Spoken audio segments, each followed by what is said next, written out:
Pessoal, boa tarde. Hoje são 4 de abril de 2020. Eu sou Bruno, professor de filosofia. Esse é mais um vídeo que faz parte do projeto A Menor Ideia.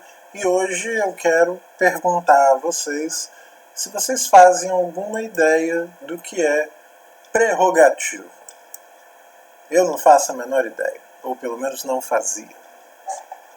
Claro, esse projeto existe para a gente discutir notícias do cotidiano, notícias dos jornais que estão rolando aí, e para vocês verem quais são as ideias filosóficas subjacentes a esse conceito.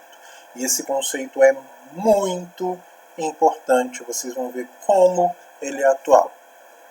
Vamos lá, ela está baseada em uma notícia bastante recente do jornal El País, do dia 30 de março de 2020, a matéria de autoria da jornalista Silvia Blanco.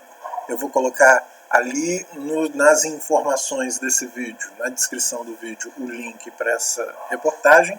A notícia diz o seguinte: por coronavírus, Hungria permite que ultradireitista Orbán governe por decreto indefinidamente. Então, usando a pandemia como pretexto, o parlamento lá na Hungria, por maioria de votos, deu o poder para o premier, para o primeiro-ministro, para o que a gente chamaria de presidente aqui, de governar por decreto, indefinidamente. Ou seja, ele não precisa passar pelo Congresso para agir. Que é uma ideia assustadora, diga-se de passagem. As pessoas conversando no Twitter, eu vi muita gente falando que essa foi a primeira ditadura, digamos assim, causada pelo Covid-19.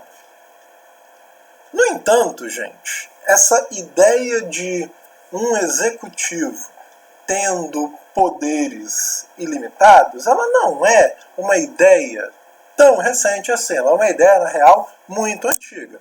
Tanto que eu trouxe também algumas reportagens anteriores, bem anteriores à pandemia, para vocês verem como que isso acontece e como que isso é importante. Então vejam só.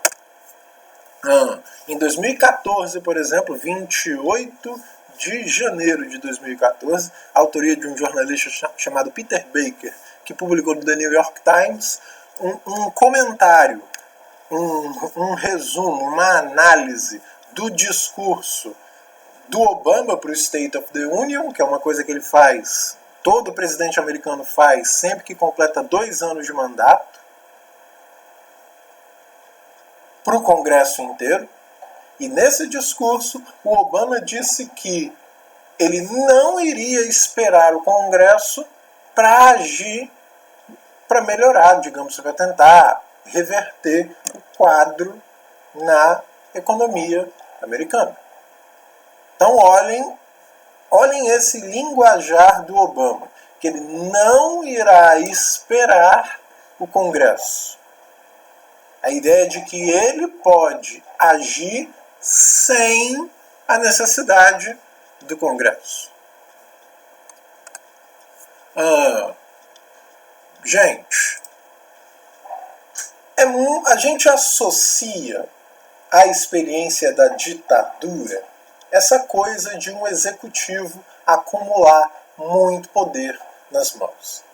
E nós temos um imaginário do que é ditadura que é bastante fértil, não só por causa da nossa experiência aqui no Brasil de ditadura militar, que foi brutal, a gente conhece isso muito bem de perto, mas também porque na literatura existem muitas obras que falam sobre essa experiência do poder todo controlado, todo concentrado nas mãos de uma pessoa. Por exemplo, George Orwell. Todos vocês conhecem 1984, está rolando o Big Brother até agora. Orwell constrói essa obra de literatura justamente em torno da experiência de que você consegue controlar cada aspecto da vida humana. O cara consegue descrever o que é experiência ditatorial com maestria. Esses dias eu estava lendo uma análise que o Orwell faz da literatura do Charles Dickens, que é um escritor inglês. Eu vou também linkar o comentário do Orwell na descrição do vídeo. E uma coisa que o Orwell diz que é muito curiosa é justamente que toda obra de arte é propaganda. Na visão do Orwell, todo autor, toda obra de arte, aí a gente não sabe se é o autor que transmite essa mensagem ou se é a obra de arte que transmite essa mensagem, isso fica uma conversa para depois, mas existe uma mensagem sendo transmitida em toda obra de arte. Depois ele vem a complementar dizendo que nem toda propaganda é arte. Mas vamos pensar e vamos simplesmente para exercício aqui de pensamento, vamos imaginar que exista uma mensagem de Orwell em 1984. Muitas pessoas vão ler esse livro, muitas pessoas irão olhar para 1984 e vão, a partir dele, claro, tentar entender, tentar interpretar o que é uma ditadura. E a maioria das pessoas imagina que uma ditadura emerge quando a política falha. Uma ditadura emerge quando a gente trai os ideais da filosofia política. Quando a gente abandona todos aqueles ideais, por exemplo, defendidos na Revolução Francesa. Uma coisa que o Orwell diz nessa análise que ele faz do Charles Dickens é justamente que, por causa do Dickens, a maioria dos ingleses acredita que a Revolução Francesa é só uma montanha de cabeças empilhadas. Porque o Dickens tratava a Revolução como se fosse um inferno, nas palavras do George Orwell. Ou seja, muitas pessoas então defendem essa ideia de que existe uma diferença diametral entre ditadura e democracia, entre ditadura e republicanismo, entre ditadura e política. Eu quero mostrar para vocês nesse vídeo como não é assim que funciona. Eu quero mostrar para vocês como que o autoritarismo, como que a ideia de concentração de poder existe lá no cerne da filosofia política moderna. Como que ele existe lá no cerne daquilo que a gente chama de liberalismo. Isso é uma coisa assustadora. Então, mãos à obra. Pessoal, basicamente, o primeiro pensador político a reconhecer a necessidade de que exista um soberano todo-poderoso é Maquiavel. Maquiavel vai promover uma separação bem rigorosa entre o mundo antigo e o mundo moderno. Para os antigos, não faz sentido falar na ideia de um poder executivo. Tanto que a palavra executivo, execuzione no italiano, é Maquiavel que torna isso um termo político. Eu costumo dizer que Maquiavel faz 3 grandes observações sobre o mundo moderno. Vou mostrar as 3 para vocês. A primeira grande observação que Maquiavel faz a respeito do mundo moderno é que a política não é natural aos seres humanos. Ou seja, nós não temos essa tendência que os antigos achavam que existia de fazer política. Política não é algo natural para a gente. Política é artificial. Isso quer dizer que a política só existe se a gente criar ela. Segunda grande observação que o Maquiavel faz é que os humanos não são bons por natureza. Tanto os antigos, sejam eles gregos, sejam eles romanos, tanto os medievais, partiam do pressuposto que o ser humano é uma criatura boa por natureza. Seja porque ele tem a tendência a ser racional, a pensar, seja porque ele tem uma alma criada por Deus. Nos dois casos, o ser humano é visto como uma criatura boa por natureza. Maquiavel vai chegar e vai falar, coisa nenhuma. O ser humano é aquilo que ele chama de vulgar. Para Maquiavel, as duas grandes preocupações do ser humano são, primeiro, segurança e, segundo, a realização dos seus desejos mais imediatos. E por causa disso, Maquiavel chama a todos os seres humanos de vulgares. E a terceira grande observação que Maquiavel faz é que o mundo não possui nenhum sentido inerente. Para os antigos, o mundo possuía um sentido inerente a ele mesmo. Para os antigos, o mundo era orientado. Havia uma racionalidade por trás das coisas, por trás da história, por trás de tudo. Maquiavel vai chegar e vai falar, não existe sentido nenhum no mundo. O mundo está o tempo inteiro em constante transformação. E isso muitas vezes resulta em um cenário, em um espaço que é até mesmo hostil aos seres humanos. A lógica do Maquiavel, então, é a seguinte. Ora, o mundo é um lugar hostil para os seres humanos, as pessoas só se preocupam com a própria segurança e com a realização mais imediata possível dos seus desejos, e a política não é natural ao ser humano. Então, se alguém quiser criar um espaço onde existam leis, onde as coisas sejam previsíveis, onde ninguém possa simplesmente fazer o que der na telha, é necessário que alguma pessoa, que alguém capaz o suficiente, acumule tanto poder quanto necessário para impor, mesmo que seja na base da porrada, a existência desse espaço onde existem essas leis que eu falei agora.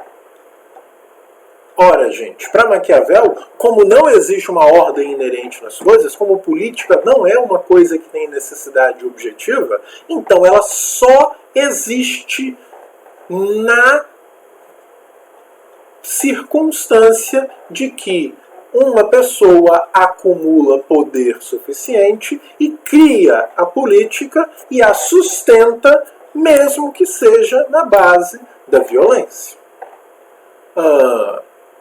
Vocês acham, por exemplo, que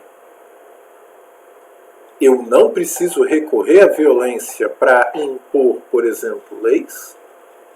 Vocês acham, por exemplo, que a sociedade aceitou de bom grado as mulheres irem votar? Ou a população negra passar a frequentar escolas? Nos Estados Unidos, por exemplo, aconteceram protestos em massa contra a presença de estudantes negros em escola. O governo precisou mandar soldado com metralhadora, precisou mandar tanque de guerra para garantir a existência desse espaço onde qualquer americano, negro, branco, etc., qualquer americano possa estudar. Isso foi uma regra imposta na base da ameaça da violência. Foi uma coisa... As pessoas foram coagidas a aceitar isso, porque não estavam dispostas a isso. Maquiavel, então, é esse primeiro cara a perceber que política só existe, política apenas tem a oportunidade de existir se houver um soberano poderoso o suficiente para obrigar o mundo a reconhecer e a aceitar a existência dela. Depois do Maquiavel, um outro pensador, que é o Hobbes, ele também vai levar esse pensamento a sério. Então, a sério, gente, ó, isso que vocês estão vendo aí na capa é a capa do livro mais famoso do Hobbes, que é o Leviatã. Para Hobbes, gente, todo ser humano tem o direito inalienável de fazer o que for necessário para sobreviver. Ou seja, o direito de uma pessoa defender a própria vida é absoluto. E Hobbes então imagina esse mundo onde tem pessoas o tempo inteiro com medo de morrer, temendo que o outro roube a sua vida, e por isso ela se sente no direito de fazer o que for necessário para sobreviver. Hobbes imagina o mundo, naturalmente falando, como um espaço onde todos estão em guerra o tempo inteiro. Por isso, para Hobbes, é necessário a existência de um soberano que ele compara com a figura de um deus mortal, que é o Leviatã, que é o Estado. Todas as pessoas se unem e formam um contrato, e vocês podem ver aqui na figura, por exemplo, como que o Estado é a reunião de todas essas pessoas aqui, o corpo dessas pessoas é formado por várias pessoas juntas, e esse soberano artificial aqui, ele tem na mão direita a espada, o poderio militar, e ele controla também a religião. Gente, para o Hobbes, o soberano é tão poderoso, mas tão poderoso, que ele pode decidir quais são as ideias que conduzem as pessoas à paz, quais são as ideias que são dignas de serem aprendidas no Estado, e quais são aquelas ideias que são perigosas porque fazem as pessoas tenderem a praticar violência, que são ideias que o soberano tem o direito de censurar. Então, olhem quão poderoso é esse soberano para Hobbes. Não por acaso, um cara que escreve um pouquinho depois de Hobbes, que é o John Locke, que é considerado pai daquilo que a gente chama de democracia constitucional, o próprio Locke diz que não é muito sinal de inteligência um cervo confiar num leão, fazendo clara menção aqui ao Leviatã. Como é que um cidadão comum pode confiar que esse soberano todo-poderoso aqui vá respeitar o direito à vida do cidadão? Talvez por causa disso, o Locke seja considerado pai maior do liberalismo. Mas, e aqui é onde está o barato da questão, o Locke repete aquilo que o Maquiavel, vocês viram há pouco, falou, e aquilo que o Locke, ou o Hobbes, também falou. Então vejam só o que a gente consegue ler no segundo tratado sobre o governo civil do John Locke. Capítulo 14, gente.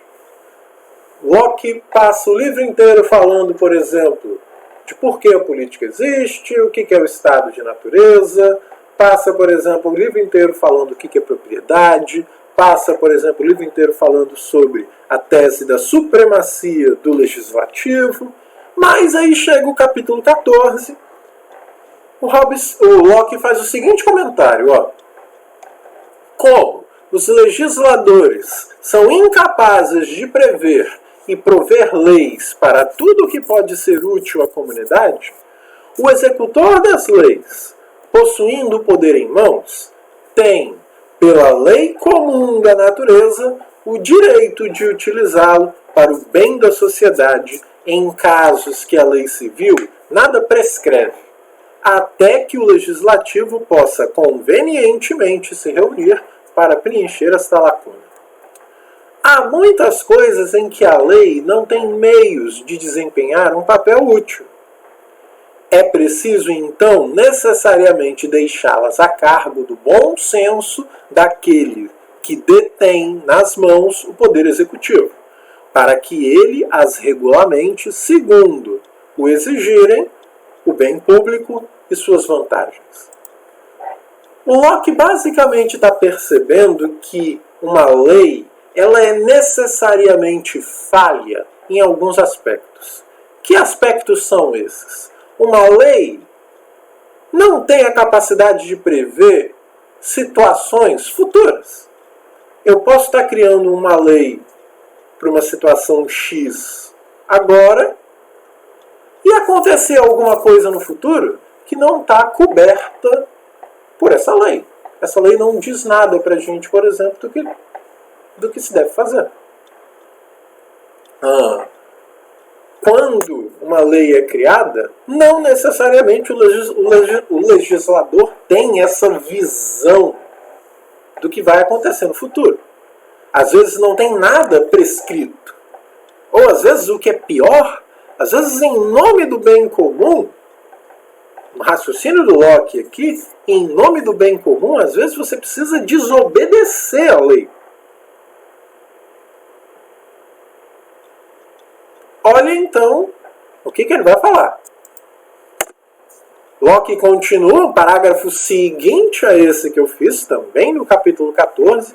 Este poder de agir discricionariamente em vista do bem público, na ausência de um dispositivo legal e às vezes mesmo contra ele, é o que se chama de prerrogativa. O que o Locke está afirmando, então, é que o poder executivo, por natureza, não é uma lei do parlamento que dá isso para o executivo, mas é a lei natural. Ele tem o direito de agir em nome do bem público, na ausência da lei, ou até mesmo contra a lei. Essa é uma capacidade do executivo. Então aqui, nesse pedaço do livro, vocês conseguem ver preservados toda a ideia autoritária presente no pensamento de Maquiavel e presente no pensamento de Hobbes. Olhem, pensem como isso é uma coisa perigosa e, ao mesmo tempo, como acaba fazendo sentido. Só para dar um simples exemplo para vocês, coisas extraordinárias foram feitas com mecanismos políticos muito parecidos aqui com a ideia de prerrogativa. O sistema legal americano, por exemplo, prevê uma coisa chamada ordem executiva, que o presidente assina e que é colocada em vigor num segundo, sem a necessidade do legislativo ordenar.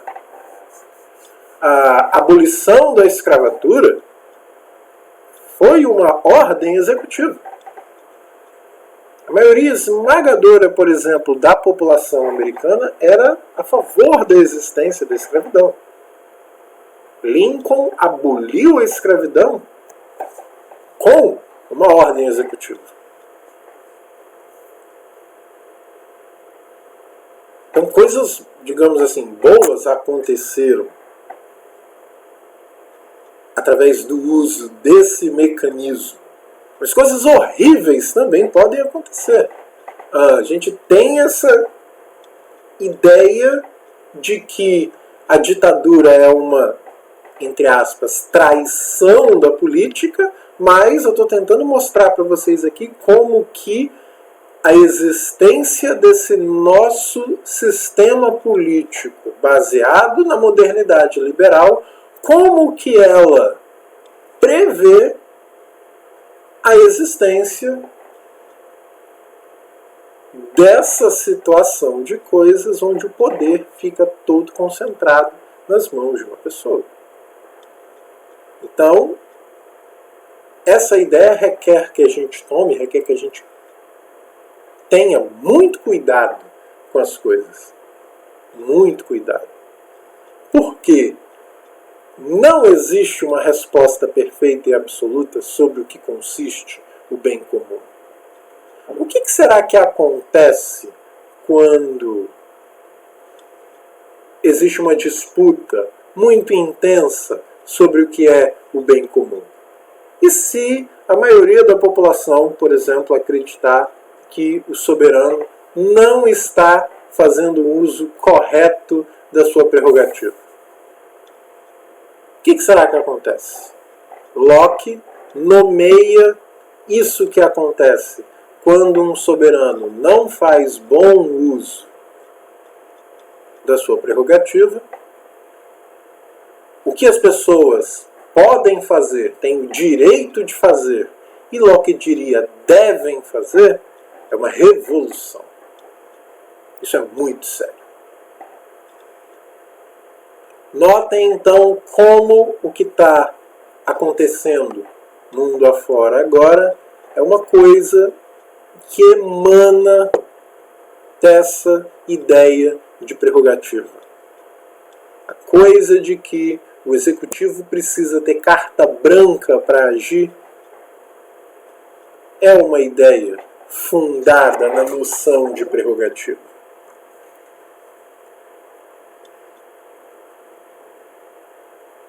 Isso é muito sério. Não é por acaso o silêncio aqui. Isso dá muita coisa para a gente pensar. Observem, então, as notícias com cuidado.